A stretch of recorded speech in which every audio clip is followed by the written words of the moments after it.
आपके मुख्य विरोधी कौन है? आपकी मुख्य लड़ाई किसके खिलाफ है? हेमंत सोरेन के खिलाफ है या देश में बैठी जो सरकारें हैं सेंट्रल में प्रधानमंत्री नरेंद्र मोदी की सरकार है उनके खिलाफ है? कौन है आपका मुख्य विपक्षी दल? देखिए, हमारी लड़ाई विचारधारा की है। कोई इंसान से हमारी लड़ाई नहीं है। हमारी लड़ाई एक आइडियोलॉजी की है। हम लोग झारखंड में झारखंडियों का अधिकार चाहते हैं। हम चाहते हैं कि हमारी ज़मीनों को हमसे बिना मर्जी के, हमारे बिना हस्ताक्षर के, बिना ग्राम सभा के, बिना आम सभा के किसी प्रकार का अधिग्रहण ना हो। जोहार और नमस्ते। मैं नीलेश इंडिया झारखंड से। इस वीडियो में आपने देखा कि जयराम महतो जी कह रहे हैं कि वो विरुद्ध है आइडियोलॉजीज की। देखिए, आइडियोलॉजीज क्या है? आइडियोलॉजीज एक विजन है, आइडियाज। मतलब कि आइडियाज या आइडियोलॉजीज एक इंसान का भी हो सकता है, एक ग्रुप ऑफ पीपल का भी हो सकता है, एक पॉलिटिकल पार्टी का भी हो सकता है, एक ऑर्गेनाइजेशन का भी होता है, राइट?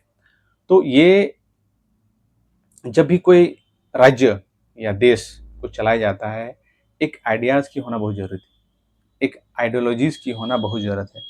हमें जो आज़ादी मिली उस समय हमारे फ्रीडम फाइटर जितने भी थे, राइट, तो बिना आइडियाज़ की, बिना आइडियोलॉजीज की ये संभव नहीं था कि हमें आज़ादी मिली, है ना? जैसे अमेरिका में एक आइडियोलॉजी है, अमेरिका फॉर अमेरिकन्स, वैसे ही झारखंड में आइडियोलॉजी होना चाहिए, झारखंड फॉर झारखंडीज। अब देखिए, यहाँ पे एक कैच है, ये हमें एक्सट्रीम रीजनलिज्म की तरफ नहीं जाना है। एक्सट्रीम रीजनलिज्म का मतलब ये होता है कि हम अपना राज्य को, अपना स्टेट को ज़्यादा इम्पोर्टेंस देते देते हैं और जो पड़ोस के जो राज्य हैं उनको हानि पहुंचाते हैं। उसको हम लोग कहते हैं एक्सट्रीम रीजनलिज्म। पॉलिटिकली, इकोनॉमिकली हम लोग पड़ोस के राज्यों को हम लोग मतलब उसको अपना पावर को एक गलत तरीके से यूज करते हैं। तो ये चीज नहीं होना चाहिए, राइट? एक हेल्दी रीजनलिज्म होना चाहिए।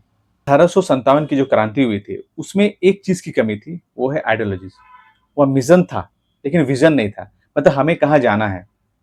तो ऐसे ही अभी ऐसा नहीं है कि झारखंड में आइडियोलॉजीज की कमी है, पर उस पे जो जो काम करना चाहिए वो चीज नहीं हो पा रहा है, मतलब हम कंटिन्यू नहीं कर पा रहे, राइट?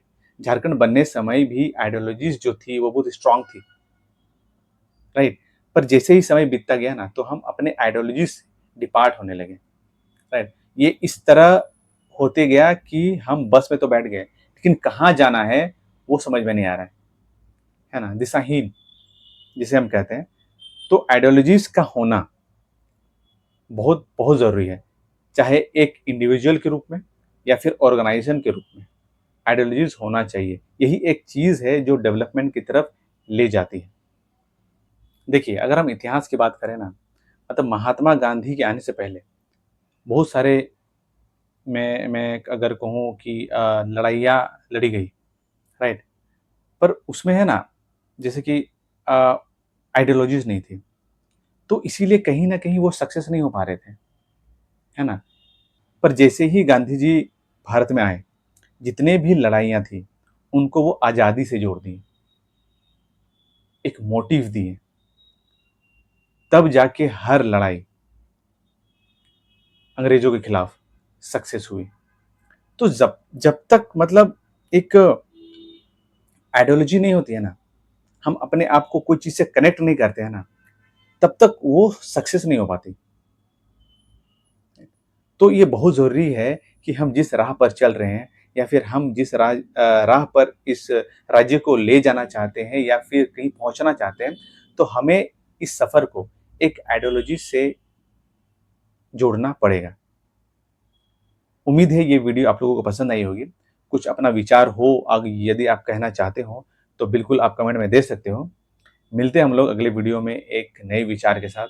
तब तक अपने ध्यान रखें। जय हिंद, जय झारखंड।